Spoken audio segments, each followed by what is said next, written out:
sahabat Kabari yang dikasihi Tuhan, senang sekali kita bisa bertemu kembali. Pada kesempatan kali ini kita akan belajar mengenai tetaplah berdoa. Tetaplah berdoa, ini sesuatu yang harus kita lakukan terus-menerus, sesuatu yang bisa menjadi gaya hidup kita. Sebab kita tahu ketika kita berdoa, kita terhubung kepada Tuhan. Jadi kata tetaplah berdoa atau senantiasa berdoa, terus-menerus berdoa, saya mau berkata kepada kita, bukan berarti kita tidak melakukan pekerjaan yang lain, tetapi kita bisa tetap berdoa.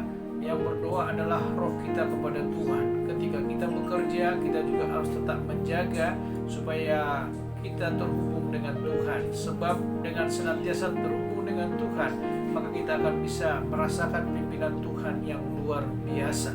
Lebih daripada itu, saya akan bacakan dari 1 Tesalonika 5 ayat 17, dikatakan di situ, tetaplah berdoa. Kalau kita amati ayat ini, sebenarnya ayat ini menjadi dasar untuk 3 hal yang ada di dalam ayat tersebut. Dikatakan nanti tetaplah berdoa. Kenapa? Karena dengan tetaplah berdoa, dasar untuk bisa bersuka cita senantiasa. Dalam 1 Tesalonika 5 ayat 16 dikatakan, bersukacitalah senantiasa. Untuk bisa kita bersuka cita senantiasa, kita harus berdoa. Sebab tanpa doa kita tidak akan bisa bersuka cita senantiasa. Sebab bersuka cita senantiasa yang dimaksud di sini adalah bersuka cita dalam hal rohani, atau dalam bahasa Inggrisnya dipakai kata rejoice. Kita tahu bahwa rejoice itu adalah sukacita yang dari dalam dan terekspresikan melalui wajah, perkataan, dan tindakan kita. Dan sukacita rejoice ini bukan sukacita oleh karena situasi dan keadaan, tetapi karena terbangun melalui hubungan dengan Tuhan. Nah, makanya kita harus tetap berdoa. Yang kedua, dengan tetap berdoa, dasar untuk bisa mengucap syukur dalam segala hal. Sangat sulit bagi kita untuk bisa mengucap syukur, bersyukur atas situasi sulit, bersyukur atas hal yang mungkin menurut pemikiran kita tidak mungkin kita mengucap syukur. Itu akan sangat sulit. Tetapi ketika kita tetap berdoa, kita terhubung dengan Tuhan, maka hikmat Tuhan, pimpinan Tuhan akan bisa memberikan pengertian kepada kita sehingga kita bisa mengucap syukur dalam segala hal. Tetaplah berdoa, karena tetaplah berdoa merupakan dasar untuk kita bisa mengucap syukur dalam segala hal. Yang ketiga, karena dengan kita tetap berdoa membuat roh kita tidak padam. Dalam 1 Tesalonika 5 ayat 19, janganlah padamkan roh. Saya mau berkata kepada kita, orang yang tetaplah berdoa berarti rohnya tetap menyala-nyala. Tetapi orang yang sudah tidak suka berdoa berarti rohnya sedang tertidur. Dan saya mau berkata kepada kita semuanya, tetaplah berdoa. Sebab dengan tetaplah berdoa, maka kita akan selalu terhubung dengan Tuhan. Dengan senantiasa berdoa, kita akan senantiasa bisa merasakan pimpinan Tuhan, tuntunan Tuhan di dalam menghadapi situasi-situasi sulit sekarang ini. Tetaplah berdoa.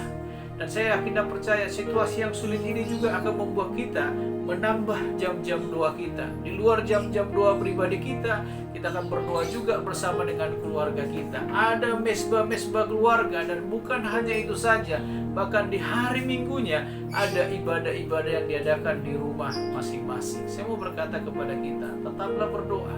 Karena dengan tetaplah berdoa, kita terhubung dengan Tuhan, kita berkomunikasi dengan Tuhan, dan kita bisa merasakan tuntunan pimpinan Tuhan dalam kehidupan kita senantiasa. Sahabat yang dikasihi Tuhan, tetaplah berdoa dan selalu semangat untuk berdoa.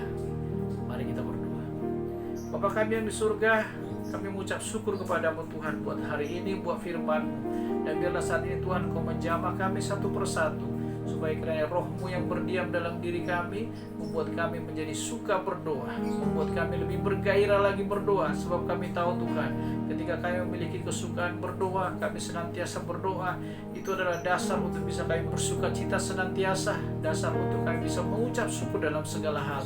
Dan dengan berdoa, roh kami tetap menyala-nyala, kami tetap bisa semangat dalam menjalani kehidupan ini, dan kami bisa dipimpin oleh Tuhan, dituntun oleh Tuhan, melewati kesulitan demi kesulitan, dan melewati setiap persoalan demi persoalan. Dan kami yakin dan percaya, melalui doa-doa yang kami panjatkan kepadamu, Tuhan pasti dengar, dan Tuhan pasti menolong dan memberikan jawaban-jawaban yang terbaik dan berkat-berkat yang luar biasa. Dalam nama Tuhan Yesus, berkati kami semuanya.